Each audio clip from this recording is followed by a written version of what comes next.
자, 주식 해외선물 전문가 션타임입니다. 반갑습니다.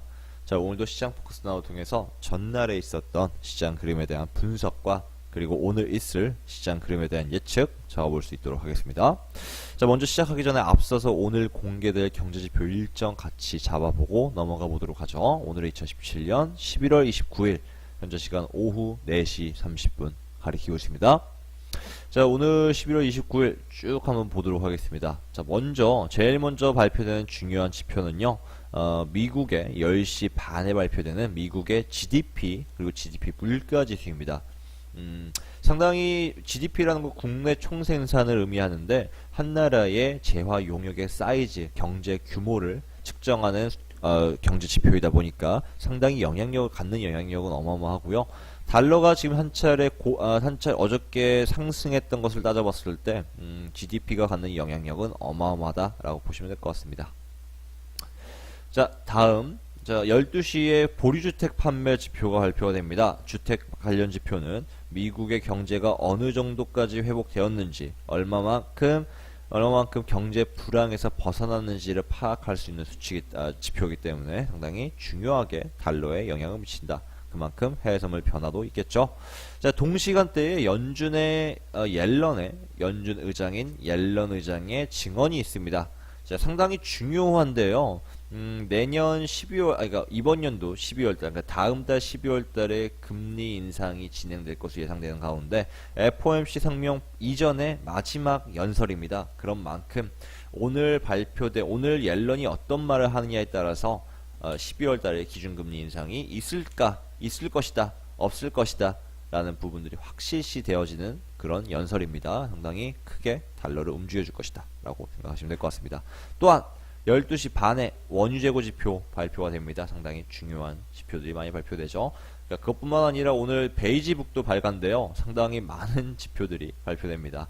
자, 베이지북은 뭡니까? 자, 베이지북은 주로 FOMC 성명이 발표되기 2주 전에 대중들에게 공개가 되는데요. 미국의 전반적인 모든 경제 분야의 동향이 이 베이지북에 담겨져 있습니다. 자, 그래서 이 베이지북을 통해서 향후 연준이 어떤 정책을 펼칠지를 감을 잡을 수가 있어요. 그런 만큼 중요한 경제지표로서도 시장을 흔들어준다 보시면 될 것 같습니다. 자, 그럼 본격적으로 시작해 보도록 하겠습니다. 자, 5일은 어저께 예고되었던 대로 한 차례 하락을 이어갔습니다. 자, 그러니까 내일 진행될 오펙의 회의와 그리고 미국 생산량 감산에 대한 불확실성으로 추가적인 하락을 연이어 이어가는 모습인데요. 자, 오펙이 내일 진행될 오펙 회의에서 조건부 감산 연장이 절충되었다라는 소식이 지금 소문이 돌면서 하락을 크게 이어갔었죠. 어저께 그래서 고점 대비 그래도 어저께 고점 대비 약 한 100틱가량 하락한 이후에 100틱 정도가량 하락한 이후에 지금은 한차 상승하면서 박스권 이루고 있는데요. 자, 일단 기존에는 오펙이 18년도 내년 말까지 좀 연장할 것으로 기대가 되고 있었는데, 자, 이게 지금 감산 연장이 절충되었다. 즉 6월달까지 혹은 뭐 아예 연장을 안 할 수도 있다라는 그런 소문들이 돌면서 유가가 하락했다고 보시면 될 것 같습니다. 뭐 상당히 30일 내일 진행될 오펙 회의에 대한 기대감은 많이 없어진 상황입니다. 시장 분석가들은 오펙과 동맹국가들이 내일을 아예 자체적으로 감산을 아예 안 할 것이다, 연장을 아예 안 할 것이다 라는 우려 심리가 팽배한 상황이죠. 자, 근데 이런 상황 속에서 미국의 생산량이 가장 중요한 부분인데, 미국의 생산량은 꾸준하게 상승세를 좀 보이고 있죠. 뭐 특히나 우리가 리그에서도 리그 카운트, 전통적 원유 굴착기 숫자의 개수로서도 확인할 수 있듯이 저번 달 대비 8개가 증가가 했습니다. 자, 이런 만큼 지금 미국의 생산량이 좀 늘어나고 있는 추세다라고 보시면 될 것 같습니다. 자, 그리고 우리가 중요하게 바라봐야 되는 건 뭐냐면은 오펙이 감산 회의에 대한 기대 심리는 이미 시장에 충분히 반영되어 있는 사실입니다. 그래서 오펙의 감산 회의보다도 사실상 더 중요한 게 미국의 생산량, 즉 오늘 공개될 오늘 공개될 원유 재고 지표의 수치에 따라서 유가가 한 차례 큰 방향성 변동을 보일 것이다 라고 보시면 될 것 같습니다. 자, 중요한 건 뭐냐면 지금 현재 그 고점에서의 최선 저항으로 인한 하락이 이어질 예정입니다. 58.5450 라인은 결국 돌파하지 못하고 추가적인 하락을 이어갈 예정입니다. 자, 추가적인 하락은 53달러까지 유지될 예정이고요. 자, 이 과정 속에서 한 차례 55.50달러에서의 저항이 지지선이 존재하는 상황이지만 지금 현재 매도 모멘텀으로 봤을 때 이 오펙의 추가적인 연장 감산에 대한 불확실성 그리고 미국의 생산량 증산으로 인한 하락세는 매도 모멘텀은 유지될 것으로 예상되고 있습니다. 55.50달러에서의 지지 반등이 예상되지만 이 역시도 뚫리면서 추가적인 하락은 53달러까지 유지될 것으로 보고 있습니다. 자, 그래서 오일은 오늘도 추가적인 매도 대응하도록 하겠습니다. 자, 문자 포지션 확인하시면 될 것 같습니다. 자, 금 바라보도록 하죠. 자, 금 같은 경우에는 어저께 박스권 형태를 이뤘습니다. 자, 금 같은 경우에는 어저께 진행되었던 그 제롬 파웰 이사의 청문회가 예상을 크게 벗어나지 않으면서 박스권을 보였는데요. 자, 파웰 이사는 어제 매파 그리고 비둘기 파적 발언을 오고 가면서 약간 한 달이 걸쳐가지고 발언을 했습니다. 상당히 상당 부분 예상했던 그런 내용들이었기 때문에 별다르게 금의 변화는 없는 상황이었습니다. 자, 과거의 의장들이 청문회에서 특별히 경제 정책에 대한 언급은 주로 하지 않았어요. 거기에 따라서 금이 변화될 그런 여지는 없었다라고 보고 있었는데, 자, 어저께 북한이 미사일을 발사했는데도 불구하고 시장에는 크게 영향은 주지 못했습니다. 자, 아무래도 지금 북한의 지정학적 리스크가 많이 거기에 대한 우려 심리가 많이 완화된 상황이다라고 보시면 될 것 같습니다.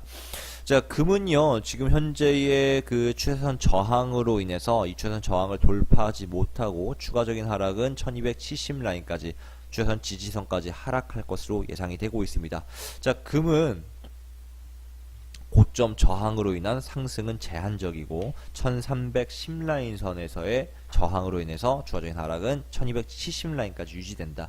보시면 될 것 같습니다. 자, 금은 1310 라인선 어제와 동일하게 1310 라인선 매도 진입 대응하시면 될 것 같습니다. 자, 다음 유로 바라보도록 하죠. 자, 유로는요, 어저께 하락을 이어갔다가 오늘은 소폭 반등하는 모습인데요. 자, 유로는 어저께 달러가 상승했던 모습을 보이면서 하락을 보였습니다. 자, 달러의 방향성, 달러가 왜 어저께 하락했는지, 상승했는지, 혹은 지금 왜 달러가 지금 달러의 향후 방향성은 어떻게 흘러갈 것인지에 대한 예측 부분들은 3분 달러 동영상 링크 밑에 올려드릴 테니까 3분 달러 동영상 확인해 보시길 바랍니다.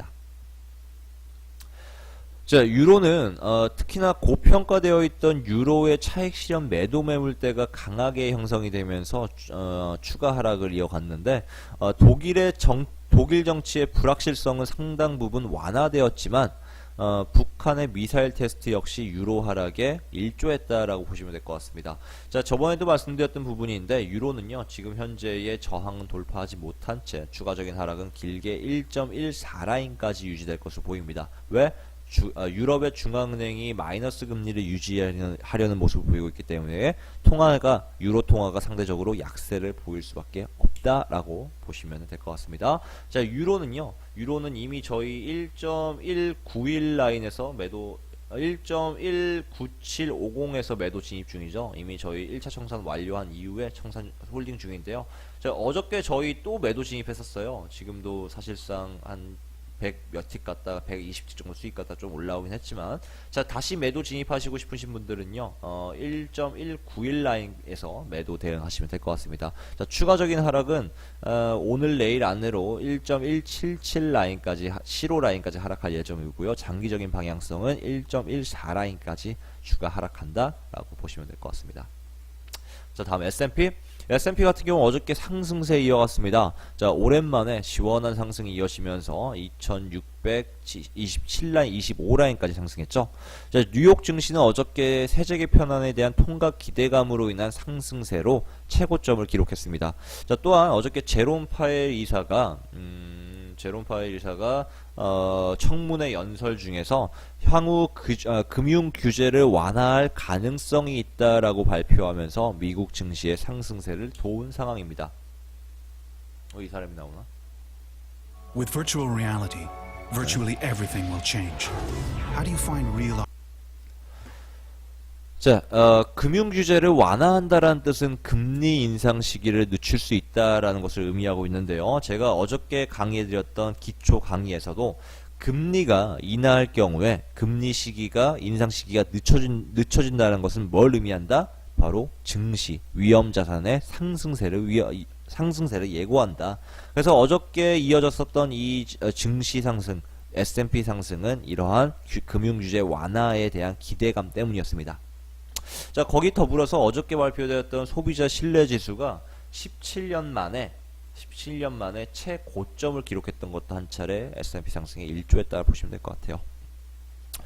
북한이 어저께 미사일 테스트 강행했습니다. 하지만 크게 증시에는 영향은 주지 못했습니다. 자, 지금 S&P 같은 경우에는요, 세제 개편안에 대한 기대심이 강하게 작용하면서 추가적인 상승이 이어질 것으로 예상되고 있습니다. 자, 확실한 표결은 내일 진행되겠지만 거기에 세제 개편안이 통과될 것이다라는 강한 기대 심리 속에서 추가적인 상승을 2650 라인까지 유지시킬 것으로 보고 있습니다. 자, 다만 고점 매수하지 마시고 저점 매수하세요. 내려왔을 때 최선 지지선에서 매수 진입하시면 됩니다. 2610 라인선 매수 진입하시면 될 것 같고요. 추가적인 매수 대응은 2650 라인까지 유지하시면 될 것 같습니다. 자, 정리해 보도록 하죠. 자, 5일은요, 추가적인 매도 대응하겠습니다. 53달러까지 매도 대응 유지하도록 하겠습니다. 자, 금은요, 1310 라인선 매도 진입 대응하시면 될 것 같고요. 1270 라인까지 매도 대응. 자, 유로 역시 매도 대응 이어가겠습니다. 1.191 라인에서 재매도 진입 대기하시면 될 것 같고요. 자, 1차적으로 1.175 라인까지, 그리고 더 나아가서 장기적으로 1.14 라인까지 매도 대응하겠습니다. 자, S&P 추가적인 상승 2650 라인까지 유지될 예정입니다. 2610 라인선 매도 진입 대기하시길 바랍니다. 자, 오늘의 시장 포커스 나오는 여기까지.